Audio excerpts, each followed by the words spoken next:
The other way that the molecular mutations are helping us is to identify new ways and new therapeutic targets for this disease.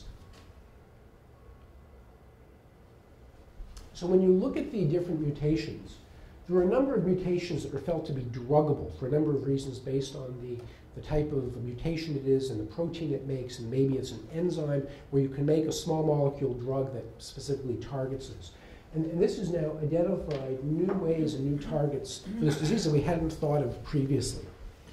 And so to give you one of the examples of how understanding of genetic mutations is leading to new treatments, one of the classic examples for AML is in something called FLT3. So FLT3 is an antenna that sits on top of the leukemia cell.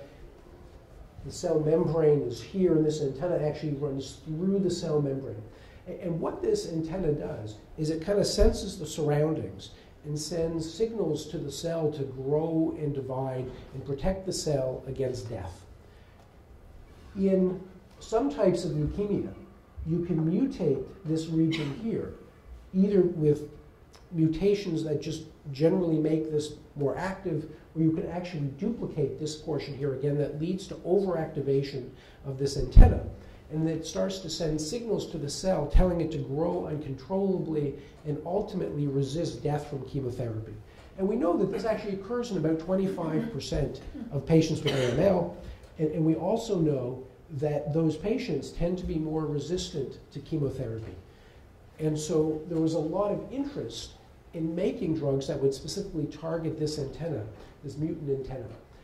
And when this type of antenna was first identified, there were lots of drugs that were made, and these are called kinase tree diagrams.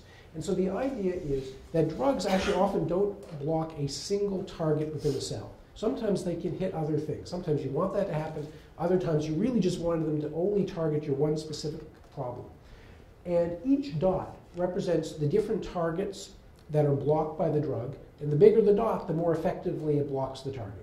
So if you look at something like this, you see lots of red dots. So this is a really messy and dirty drug. This blocks lots of things. Maybe that's really good. If it blocks lots of things that are important for the normal growth of the cell, that could be really bad.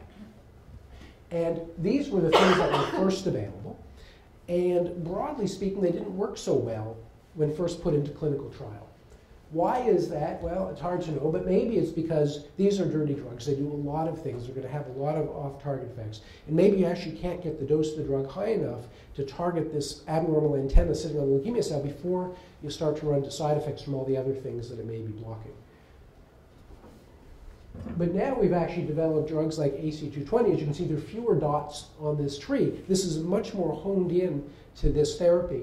And already we know that this drug can produce remissions in 40% of patients with this abnormality, and patients who've been actually very resistant to prior chemotherapy.